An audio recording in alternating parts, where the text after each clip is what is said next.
हर हर महादेव। देवों के देव महादेव जी के चरण में प्रणाम करती हूँ, मेरा प्रणाम स्वीकार हो। माता गौरव पार्वती के चरण में प्रणाम करती हूँ, मेरा प्रणाम स्वीकार हो। गणपति ललनवा के चरण में प्रणाम करती हूँ, मेरा प्रणाम स्वीकार हो। सब गुरु भाई बहनों के चरण में प्रणाम करती हूँ, मेरा प्रणाम स्वीकार हो। माता और पिताजी के चरण में प्रणाम करती हूँ, मेरा प्रणाम स्वीकार हो। सब देवी देवताओं के चरण में प्रणाम करती हूँ, मेरा प्रणाम स्वीकार हो। गुरु भाई बहन, मैं एक कथा सुनाने जा रही हूँ। इस कथा को पूरा सुनिए और रहस्य जानिए। आधी नहीं, आधी सुनने में शिव गुरु का अपमान होती है, पूरा सुनने में ज्ञान होती है। इसलिए कथा को पूरा सुनिए और रहस्य जानिए। हर हर महादेव, घर घर महादेव। गुरु भाई बहन,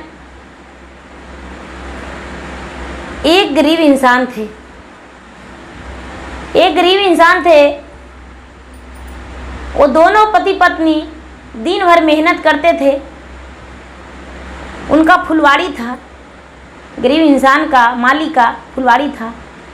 वो दोनों पति पत्नी दिन भर फूल को पटाते थे, कोड़ते थे, और जो फूल खिलता था उसे बाजार ले जाकर बेचते थे, और उसी से उसका प्रतिपाल चलता था। लेकिन एक फूल प्रतिदिन शंकर भगवान के चरण में अर्पित करके ही बाजार जाती थी।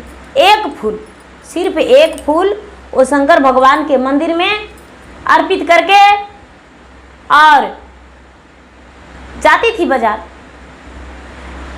धीरे धीरे वो माली का एक पुत्री पैदा लिया। एक पुत्री पैदा लिया, बड़ा सुंदर पुत्री थी, बड़े सुशील थी, बहुत अच्छी थी। उसका होठों पे मुस्कुराहट हमेशा रहता था। ये जो बेचारी मालिन थी बड़े खुश रहती थी अपने पुत्री को देखकर। एक दिन भगवान महादेव और उनकी पत्नी पार्वती दोनों घूमने जा रहे थे। दरवाजे पे पालने में सोई हुई बच्ची को देखकर पार्वती कहते हैं कि बड़ा सुंदर बच्ची है। महादेव कहते हैं हाँ, बहुत सुंदर है। कहते हैं कि ये तो आपका भक्त है, आपका पूजा करती है। महादेव कहते हैं कि नहीं, मेरा पुजारी नहीं है। पार्वती कहते हैं कि तो ठीक है, हम परीक्षा लेते हैं। यदि आपका पुजारी सच्चा होगा तो पूजा करते रहेगा, यदि झूठा होगी तो पूजा को छोड़ देंगे। पालना टूट गया, वो लड़की नीचे गिर गई। बच्ची थी, उसका हाथ टूट गया, एक अपाहिज बन गई, हाथ हिलने नहीं लगा। उसके माता पिता अंदर से दौड़े दौड़े बाहर आए। मेरा बेटी को क्या हुआ? देख रहे हैं कि पालना टूटा हुआ है। अरे पालना कैसे टूट सकता है? लेकिन गोद में बच्ची को लिए तो देखने लगे कि इसका हाथ टूटा हुआ है। डॉक्टर के पास ले गए, डॉक्टर इलाज नहीं कर पाया, एक हाथ से अपाहिज हो गई बच्ची।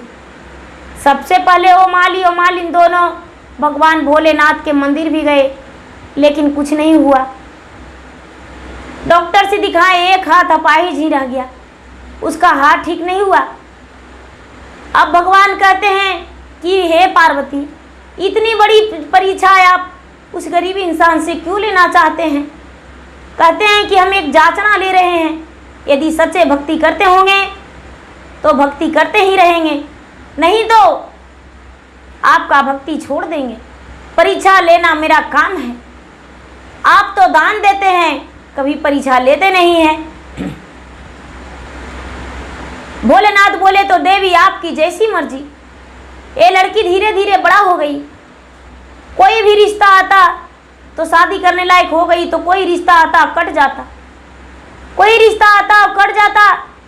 सब लोग चले जाते लौट कर कि अपाहिज लड़की से शादी नहीं करेंगे। ये बेचारी एक दिन जब ऐसा सुनी कि सारा रिश्ता मेरा आता है, ठुकरा देते हैं लोग, मुझसे विवाह करने के लिए कोई तैयार नहीं है। एक दिन भोलेनाथ के मंदिर गई, रिश्ता आया, ठुकरा दिया। रिश्ता आकर ठुकरा दिया, भोलेनाथ के मंदिर गई और जाके मंदिर में कहती है, हे भगवान भोलेनाथ, कुमारा रहने से भला, मेरे माता पिता के ताना सुनने से भला क्यों ना मेरा मृत्यु हो जाए। यदि मेरा मृत्यु हो जाता तो आपके चरण में हम दास बन के रहते। लेकिन लूली मुझे नहीं कहते, लोगों ने मुझे लूली कहते हैं, मुझे अच्छा नहीं लगता है। भगवान, लूली बनने से तो अच्छा ही था कि मेरा प्राण को हर लेते आप। लेकिन गुरु भाई बहन, वो बेचारी विनती करके और बाजार चली गई। बाजार से लौट रही थी तो लौटते लौटते एक साधु बाबा मिले और कहने लगे कि बेटी, तू क्यों रो रही हो, आखिर तुम्हें क्या हुआ है। साधु बाबा के कहने से वो लड़की आरो आंखों में बस भर ली आंसू और कहती है, बाबा मैं एक अपाहिज हूँ, मैं तो लूली हूँ, मुझे सब कोई लूली कहते हैं, मेरा विवाह नहीं होगा। मेरे माता पिता कहते हैं मेरा विवाह नहीं होगा तो हम शर्म से मर जाएंगे। भला बेटी को कुमारी कैसे रख सकते हैं दरवाजे पे। बाबा मैं एक माता पिता का बोझ हूँ, क्या कहूँ। जब ऐसी बात सुने महादेव तो उसके सर पे हाथ रख दिए और बोले, जाओ बेटी, भोलेनाथ का कृपा होगा तो तुम बिल्कुल ठीक हो जाओगी। वो लड़की कहती है, पिताजी मेरे जो है फूल बेच कर लाते हैं, भोजन चलाते हैं, मेरे पास कोई धन नहीं है, एक झोंपड़ी है, उसी में हम अपना माता पिता के साथ रहते हैं।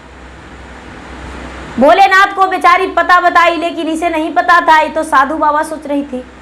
वहाँ से भोलेनाथ हटे, बेचारी सब्जी लेकर आधी रास्ता आ चुकी थी कि एक बूढ़ी माता निकली और इसे कहती है कि बेटी, कल जो है जेठ मास चढ़ने वाला है, शंकर जी के लिए उनके जल अभिषेक करने के लिए मुझे जल निकालना है कुआं से। हम तो बूढ़ी हैं, मुझसे जल निकाला नहीं जा रहा है, कल जेठ मास चढ़ने वाला है बेटी, यदि तू मुझे जल निकाल के दे देती तो शंकर जी को जल अभिषेक कर देते, उनके सर के ऊपर गगरी में भर के और जल रख देते कि बूंदे बूंद उनका शरीर पे गिरता और भगवान का मुंह नहीं सूखता, भगवान का मुख नहीं सूखता, भगवान का पूरा दिन रात जल मिलते रहता। ये जो लड़की थी वो बोली, माता जी रसरी कहाँ है, बाल्टी कहाँ है। कहते हैं, बेटी मेरे पास कुएं में सब कुछ है, कुएं के पास सब कुछ है। ये जो लड़की थी वो लड़की बोली कि ठीक है हम पानी निकाल देते हैं। ये लड़की पानी निकालने गई, ये भूल गई थी कि मेरा हाथ तो एक अपाहिज है, दोनों हाथ से पानी निकालने लगी।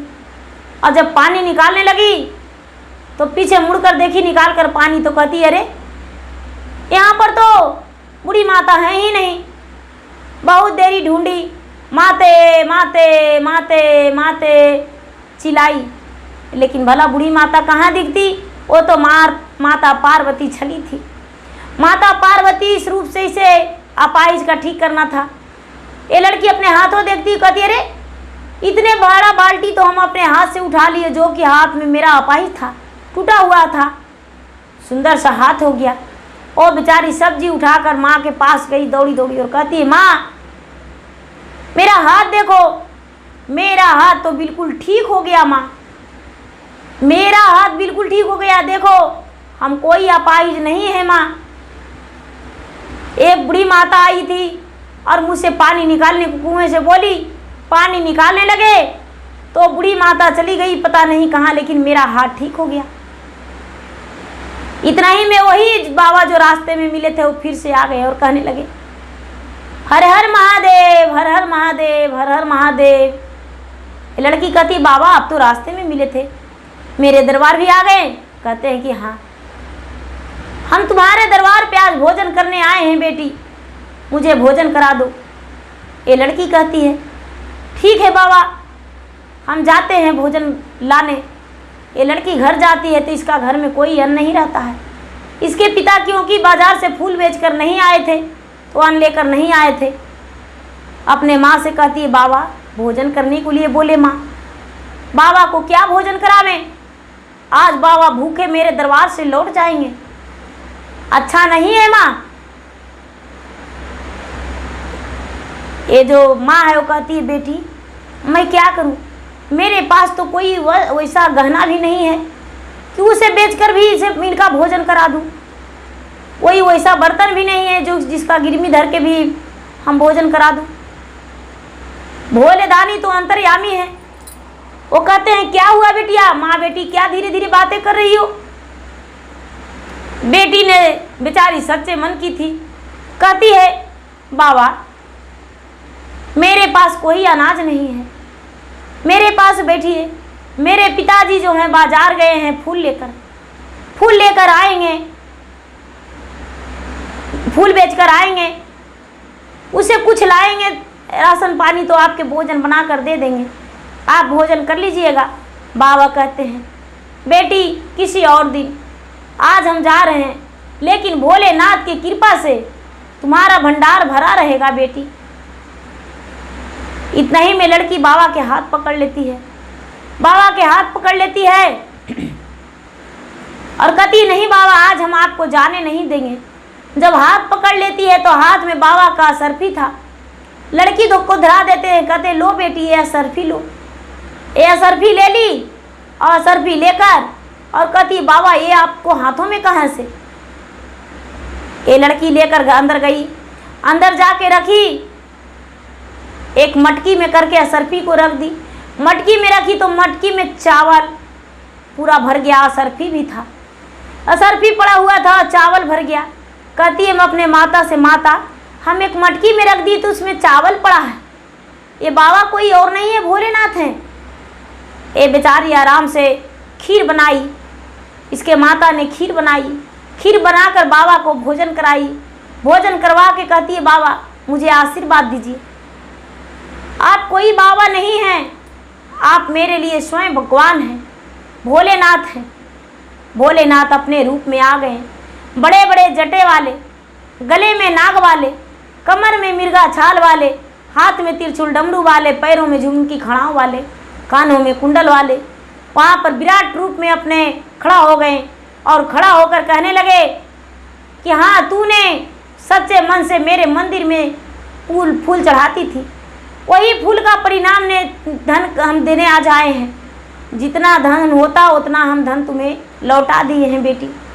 इस धन से तू किसी को देना मत, अपना घर परिवार चलाना, सुखी जीवन बिताना और खुश रहना।